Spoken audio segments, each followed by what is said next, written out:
तुलसी को जल देने के क्या फायदे होते हैं। दोस्तों, एक बार की बात है, देवर्षि नारद भगवान श्री कृष्ण से मिलने के लिए द्वारिका नगरी में पधारते हैं।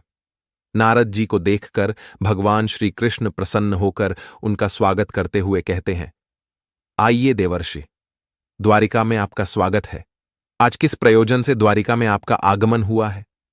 नारद जी कहते हैं, हे प्रभु, आप सब कुछ जानते हुए भी पूछ रहे हैं। हे भक्तवत्सल, अगर दास को आज्ञा दे तो आपसे मैं कुछ पूछने की चेष्टा करता हूं।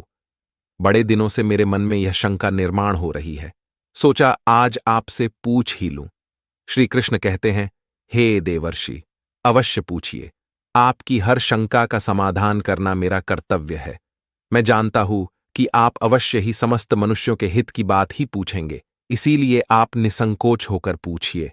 आपके मन में जो भी शंका हो उसका निवारण मैं अवश्य करूंगा। देवर्षि कहते हैं, हे प्रभु, देवी तुलसी का माहात्म्य तो मैं जानता हूं और यह भी जानता हूं कि भगवान विष्णु को तुलसी का पौधा अत्यंत प्रिय है।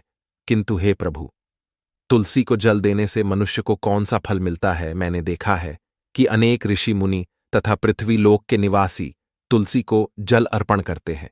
इसीलिए मैं आपके पास तुलसी को जल देने का महात्म्य जानने के लिए ही आया हूं।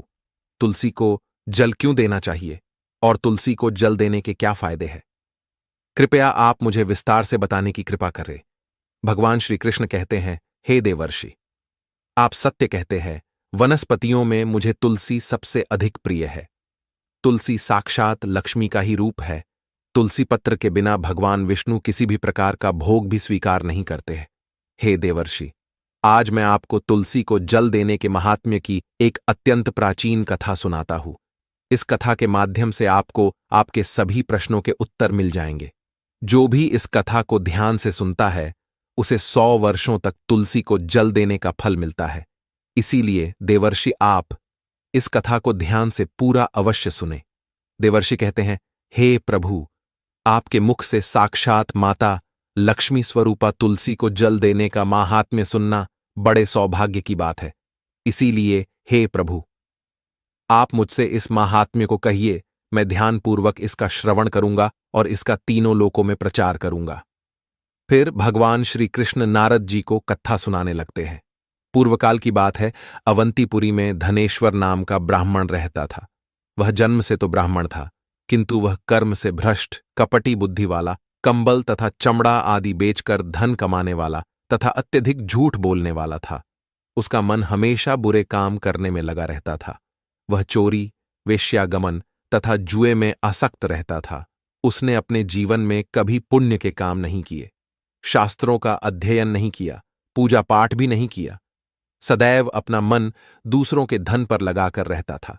वह दिन में धन कमाता और रात्रि में वेश्याओं के साथ रात बिताता था। इस प्रकार से वह अत्यंत पापी धनेश्वर ब्राह्मण अपना जीवन केवल पाप करने में व्यतीत करता था। उसने अपने मुख से कभी भगवान विष्णु का नाम भी नहीं लिया और न कभी देवी देवताओं का पूजन किया। इस प्रकार से पाप करते हुए उसे अनेक वर्ष बीत गए। फिर वह धनेश्वर ब्राह्मण खरीदी बिक्री करने के लिए माहिष्मतीपुरी में जा पहुंचता है। उस नगर के पास से नर्मदा नदी बहती है। उस स्थान पर उस नदी में स्नान करने के लिए दूर दूर से लोग आया करते हैं। फिर वह ब्राह्मण उसी नदी के किनारे के एक आश्रम में ठहरता है। उस आश्रम में अनेक विद्वान ब्राह्मण पुराणों का पठन तथा भगवान विष्णु की स्तुति में मग्न रहते थे। वह पाखंडी धनेश भी ढोंग करता हुआ वहीं पर उनके साथ रुक गया। उन विद्वान ब्राह्मणों के साथ रह के उसे भी श्री हरि विष्णु के नाम सुनने का अवसर मिलता था। वह उस स्थान पर 1 महीने तक रुका। फिर वहां पर आए लोगों ने गायों का पूजन करके ब्राह्मणों को भोजन कराया, तो उस पापी ब्राह्मण ने भी उनके साथ बैठकर भोजन किया और भगवान का प्रसाद ग्रहण किया। वहीं पर उस आश्रम में एक तुलसी का पौधा था। वह ब्राह्मण जाने अनजाने में ही उस तुलसी के पौधे में पानी डालता था। उसके मन में कोई विचार नहीं था कि वह क्या कर रहा है। वह रोज सुबह उठकर पात्र में पानी लेकर तुलसी के पौधे में डालता रहता था। फिर एक दिन वह आश्रम में सोया हुआ था, तो उस स्थान पर एक सर्प आ गया और उस सर्प ने उसे नींद में ही काट लिया। उस पापी ब्राह्मण की नींद में ही मृत्यु हो गई। सुबह जब अन्य ब्राह्मणों ने उसे बेहोश अवस्था में देखा तो उन्होंने उसके मुख में तुलसी पत्र और तुलसी का जल डाल दिया। फिर सभी ब्राह्मणों को पता चला कि उसकी मृत्यु हो गई है। उस पापी ब्राह्मण की मृत्यु के बाद उस स्थान पर यम के दूत प्रकट हुए और उसे पकड़कर यमलोक ले जाने लगे। रास्ते में जाते हुए वह ब्राह्मण विलाप करने लगा और यमदूतों से कहने लगा, हे यमदूतों, मुझे कहाँ ले जा रहे हो? मेरी मृत्यु किस कारण से हुई है? तब यमदूत कहने लगे, अरे दुष्ट ब्राह्मण, तूने जन्म से लेकर मृत्यु तक बहुत पाप किए हैं। तेरे पापों के कारण ही तुझे एक काले सर्प ने काट लिया और तेरी मृत्यु हो गई है। अब हम तुझे यमलोक लेकर जा रहे हैं। वहां पर यमराज तेरे पाप कर्मों का लेखा जोखा देखेंगे और निश्चित ही तुझे वे नरक में डालेंगे। फिर वह ब्राह्मण जोर जोर से विलाप करने लगा और उन यमदूतों से क्षमा याचना करने लगा, किंतु यम के दूतों को उस पर जरा सी भी दया नहीं आई और वे उसे पीटते हुए यमलोक लेकर गए। जब यम के दूत उस ब्राह्मण को लेकर यमराज के सामने पहुंच गए तो यमराज के पास बैठे हुए चित्रगुप्त ने उस ब्राह्मण के जन्म से लेकर मृत्यु तक के कर्मों का लेखा जोखा निकाला और यमराज से कहने लगे, हे महाराज, इस ब्राह्मण ने तो बचपन से लेकर मृत्यु तक पाप ही पाप किए हैं। इसने कोई पुण्य का काम नहीं किया है। यह तो मूर्तिमान पाप ही है। इसे कल्प भर के लिए नरक में डाल दिया जाए। फिर यमराज कहते हैं, हे दूत, जीवन भर पाप करने वाले इस दुष्ट ब्राह्मण को उठाकर ले जाओ और इसे कुंभीपाक नामक नरक में डाल दो। यमराज के आदेश का पालन करते हुए वे यम के दूत हंसते हुए उस पापी ब्राह्मण को लेकर चले गए और उसे मुदगरों से पीटने लगे, जिससे उस ब्राह्मण का मस्तक टूट गया और वे उसे कुंभीपाक नामक नरक में ले गए। उस भयंकर नरक में खौलते हुए तेल के बड़े बड़े घड़े थे, जिसके नीचे भयंकर अग्नि धधक रही थी। फिर यमराज के दूत ने उस ब्राह्मण को उस खौलते हुए तेल के घड़े में डाल दिया, लेकिन जैसे ही वह ब्राह्मण उस खौलते हुए तेल के घड़े में गिरा, वह तेल एकदम से ठंडा पड़ गया। इस विचित्र घटना को देखकर उस यम के दूत को बड़ा आश्चर्य हुआ। ऐसा पहले कभी नहीं हुआ था। उसने कितने ही पापियों को उस तेल के घड़े में डाला था, वे सभी उस खौलते तेल में गिरकर छटपटाने लगते थे, लेकिन जैसे ही वह ब्राह्मण गिरा, वह तेल अचानक से शांत और शीतल हो गया। इस आश्चर्य को देखते ही वह यमदूत तीव्र गति से दौड़ता हुआ यमराज के पास पहुंच गया। यमराज ने पूछा, हे दूत, क्या बात है? इतनी तीव्र गति से दौड़ते हुए क्यों आ रहे हो? फिर वह दूत कहता है, हे यमराज, आपने जिस ब्राह्मण को कुंभीपाक में डालने के लिए कहा था, जैसे ही हमने उसे कुंभीपाक नरक में डाल दिया, नरक की अग्नि बुझ गई और वह खौलता हुआ तेल भी ठंडा पड़ गया। फिर यमराज कहते हैं, हे दूत, यह तो बड़ी ही विचित्र घटना है। ऐसा तो पहले कभी नहीं हुआ। यमराज विचार कर रहे होते हैं, तभी उस स्थान पर देवर्षि नारद पधारते हैं। देवर्षि नारद को देखकर यमराज अत्यंत प्रसन्न होते हैं और उन्हें प्रणाम करके उनका स्वागत करते हैं। फिर यमराज नारद जी से कहते हैं, हे देवर्षि, आप उचित समय पर आए हैं। हमने आज एक अत्यंत पापी ब्राह्मण को कुंभीपाक नरक में गिराया है, किंतु उसके गिरते ही नरक की अग्नि ठंडी पड़ चुकी है और खौलता हुआ तेल भी शीतल बन गया है। तब देवर्षि नारद यमराज से कहने लगते हैं, हे धर्मराज, आपने जिस ब्राह्मण को कुंभीपाक नरक में डाला है, वह नरक में डालने योग्य नहीं है, क्योंकि इस ब्राह्मण के द्वारा अनजाने में ही ऐसा कर्म हो गया है जो नरक का नाश करने वाला है। जो मनुष्य पुण्य करने वाले लोगों के साथ रहता है, उसे उनके पुण्य का भाग अवश्य मिलता है, और यह ब्राह्मण तो 1 महीने तक भगवान विष्णु के भक्तों के साथ रहा है। इस ब्राह्मण में आश्रम में रहते हुए नित्य तुलसी को जल अर्पण किया है, इसीलिए यह बहुत बड़ा पुण्यवान बन गया है। इसके समस्त पाप नष्ट हो गए हैं। यह ब्राह्मण अब विश्वलोक जाने का अधिकारी बन गया है। इस ब्राह्मण ने अनजाने में ही इतना पुण्य कमाया है जो जन्म जन्मांतरों में मनुष्यों को प्राप्त नहीं होता है। इसीलिए आप इसे नरक में न पकाओ। इस ब्राह्मण के पापों के लिए इसे केवल इतना दंड दो, इसे नरक लोक का दर्शन कराओ। देवर्षि की बात सुनकर यमराज अत्यंत प्रसन्न होते हैं और ब्राह्मण को कुंभीपाक नरक से निकालकर लाते हैं और अपने दूतों से कहते हैं, हे दूत, इस ब्राह्मण महात्मा को ले जाओ और संपूर्ण नरकों का दर्शन कराओ। फिर यम के दूत उस ब्राह्मण को ले जाते हैं और संपूर्ण नरकों का दर्शन कराने लगते हैं। हे देवर्षि, अब मैं आपको तुलसी के महात्म्य की दूसरी कथा सुनाता हूं, इसीलिए आप इसे भी ध्यानपूर्वक सुनिए। प्राचीन काल की बात है। सह्य पर्वत पर करवीरपुर में धर्मदत्त नाम के एक विद्वान ब्राह्मण रहा करते थे। धर्मदत्त भगवान विष्णु की भक्ति करने वाले, एकादशी का व्रत करने वाले तथा भली भांति भगवान विष्णु की भक्ति में सदैव ही तत्पर रहते थे। वे नित्य तुलसी का पूजन किया करते थे। नित्य सुबह जागकर तुलसी को जल देना, तुलसी की परिक्रमा करना और संध्या के समय तुलसी के पास दीपक जलाकर भगवान विष्णु का नाम स्मरण किया करते थे। द्वार पर आए हुए अतिथियों का वे आदर सत्कार करते थे। द्वार पर आए हुए अतिथि को वे भगवान विष्णु का रूप मानकर ही उनका सम्मान करते थे। उस ब्राह्मण के गांव में भगवान विष्णु का एक अत्यंत सुंदर और शोभायमान मंदिर था।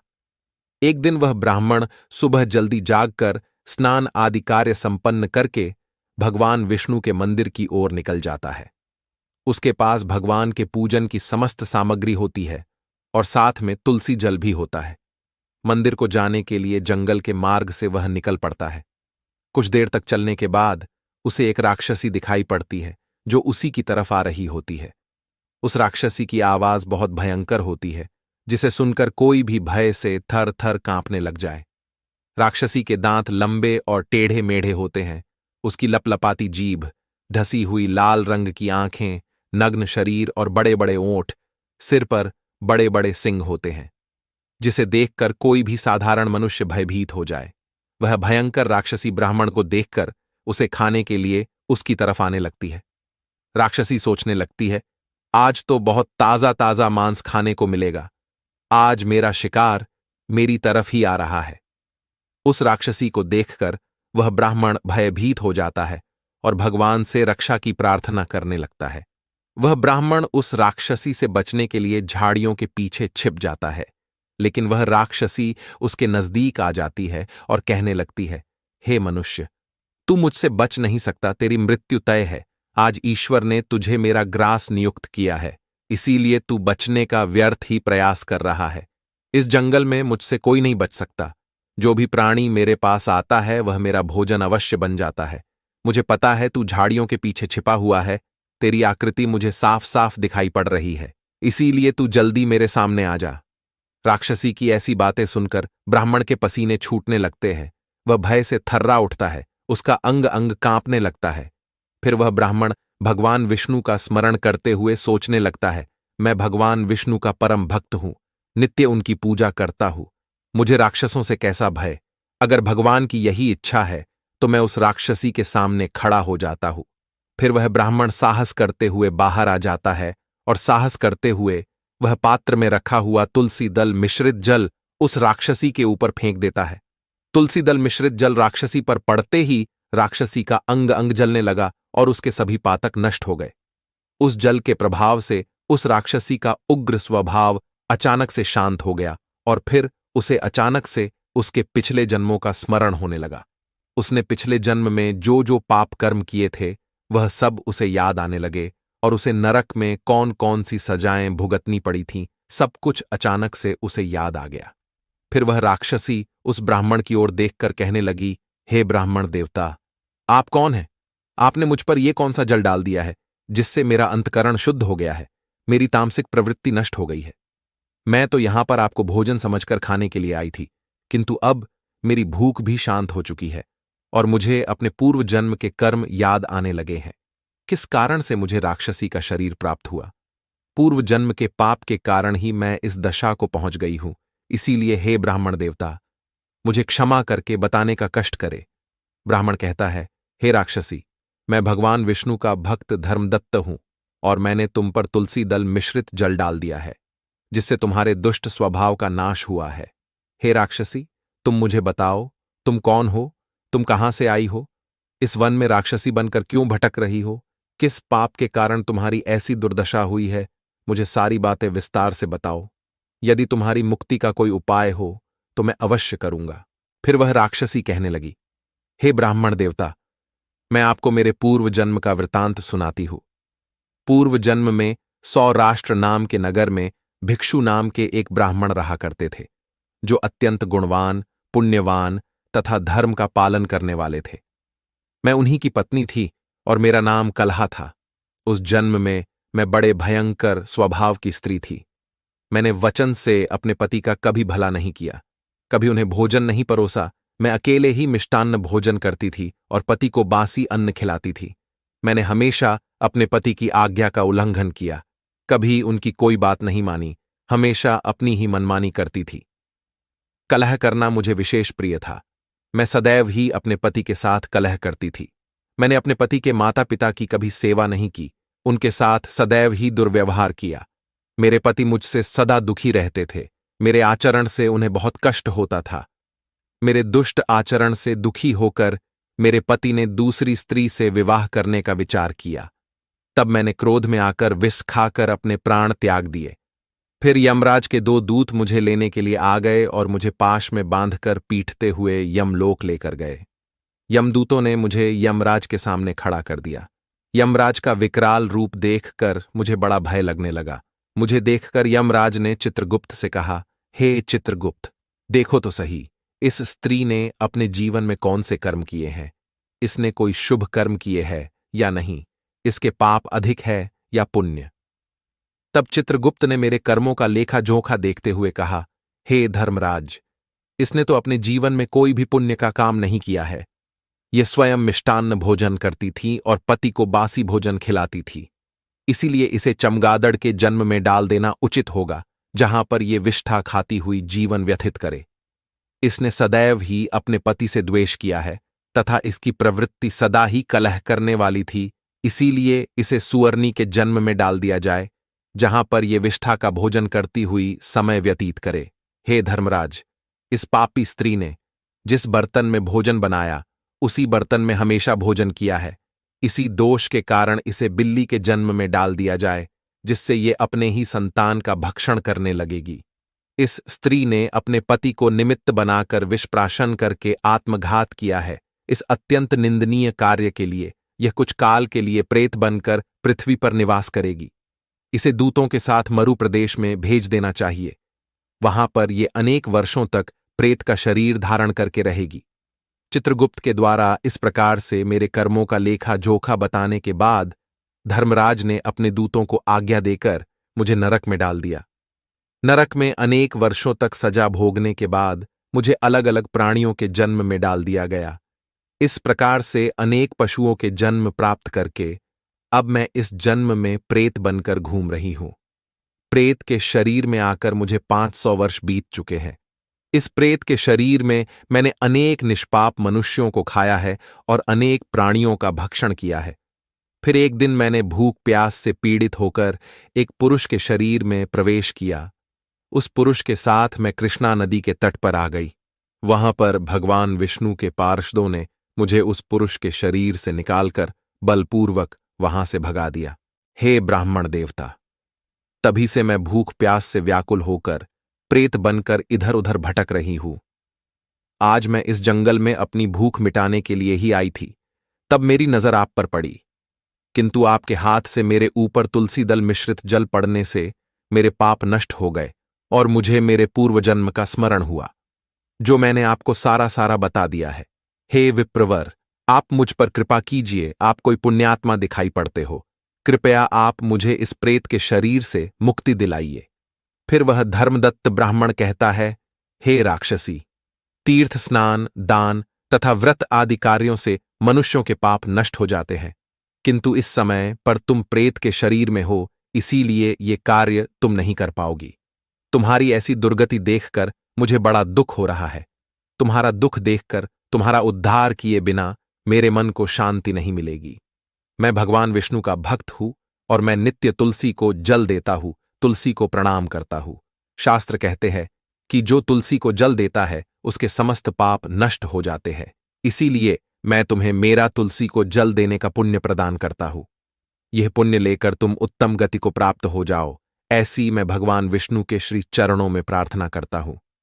इतना कहकर धर्मदत्त ने भगवान विष्णु का स्मरण करते हुए तुलसी मिश्रित जल उस राक्षसी के शरीर पर डाल दिया और कहा, हे प्रभु, मैंने सच्चे हृदय से तुलसी को जो जल चढ़ाया है उसका पुण्य इस राक्षसी को देता हूं। कृपया इसको मुक्ति प्रदान कीजिए। जैसे ही वह तुलसी मिश्रित जल उस राक्षसी के शरीर पर पड़ा। उसका राक्षसी शरीर भस्म हो गया और उसके शरीर से एक दिव्य रूप धारण की हुई स्त्री निकली। वह साक्षात देवी के समान तेजस्विनी दिखाई देने लगी। उसका रूप देखकर ऐसा जान पड़ रहा था कि वह स्वर्गलोक की कोई अप्सरा हो। तब उस स्त्री ने धर्मदत्त को प्रणाम किया और कहने लगी, हे द्विज श्रेष्ठ, आपकी कृपा से मुझे इस पापी शरीर से मुक्ति मिली है। मैं पाप के समुद्र में डूब रही थी, आप मेरे लिए नौका बनकर आए हैं। फिर आकाश से एक दिव्य विमान जमीन पर उतर आया। उस विमान में भगवान विष्णु के 2 पार्षद बैठे हुए थे। उस दिव्य विमान और उसमें बैठे हुए पार्षदों को देखकर धर्मदत्त को बड़ा विस्मय हुआ। उसने उन पार्षदों को प्रणाम किया। ब्राह्मण को प्रणाम करते हुए देखकर वे पार्षद कहने लगे, हे ब्राह्मण, तुम्हें धन्यवाद है, क्योंकि तुम सदा ही भगवान विष्णु की आराधना में संलग्न रहते हो, अतिथियों का सत्कार करते हो। तुम धर्मात्मा हो और एकादशी के व्रत का अनुष्ठान करते हो। तुमने बचपन से लेकर आज तक तुलसी को जल दिया और उसकी सेवा की है। तुम्हारे पुण्य के दान से ही यह राक्षसी पाप से मुक्त होकर विष्णु लोक को जा रही है। जब तुम्हारे इस शरीर का अंत होगा, तुम अपनी पत्नी के साथ भगवान विष्णु के धाम वैकुंठ लोक में जाओगे और उन्हीं के समीप चिरकाल तक निवास करोगे। श्री कृष्ण कहते हैं, हे देवर्षि, इस प्रकार से तुलसी को जल देने का पुण्य प्रदान करके धर्मदत्त ब्राह्मण ने उस राक्षसी को मुक्ति दिलाई है। भगवान श्री कृष्ण कहते हैं, हे देवर्षि, वनस्पति नाम तुलसी, मासा नाम कार्तिकः प्रिय, एकादशी तिथि नाम चक्षेत्राणाम द्वारका मम। वनस्पतियों में मुझे तुलसी प्रिय है, मास में कार्तिक मास, तिथि में एकादशी और क्षेत्र में मुझे द्वारका प्रिय है। इसीलिए जो मनुष्य नित्य तुलसी की पूजा करता है, तुलसी को जल देता है, वह मुझे सबसे अधिक प्रिय है। उस मनुष्य की कभी दुर्गति नहीं होती है, वह कभी नरक में नहीं गिरता है। जिन घरों में तुलसी का पौधा सदैव ही हरा भरा रहता है, उस घर में सुख, शांति और समृद्धि बनी रहती है। भगवान विष्णु की पूजा में और उन्हें चढ़ाए जाने वाले भोग में तुलसी के पत्र अवश्य होने चाहिए, क्योंकि तुलसी पत्र के बिना भगवान विष्णु किसी भी प्रकार का भोग स्वीकार नहीं करते हैं। इसीलिए प्रत्येक घर में तुलसी का पौधा अवश्य होना चाहिए। जहां पर तुलसी का पौधा हो, उस स्थान के आसपास थूकने से घोर अनर्थ होता है। तुलसी के पास जल से भरा हुआ पात्र भी नहीं रखना चाहिए। तुलसी के पौधे के पास दीपक जलाने के बाद दीपक को वहां से हटा देना चाहिए, क्यों कि तुलसी के नीचे बुझा हुआ दीपक रखना अशुभ माना जाता है। जिस स्थान पर भी तुलसी का पौधा होता है, उस स्थान को हमेशा ही स्वच्छ रखना चाहिए। इसीलिए नियमित रूप से तुलसी के पौधे का पास साफ सफाई का ध्यान रखें। शास्त्रों के अनुसार मासिक धर्म के दौरान महिलाओं को तुलसी के पौधे में पानी नहीं डालना चाहिए और तुलसी को स्पर्श करना भी वर्जित है।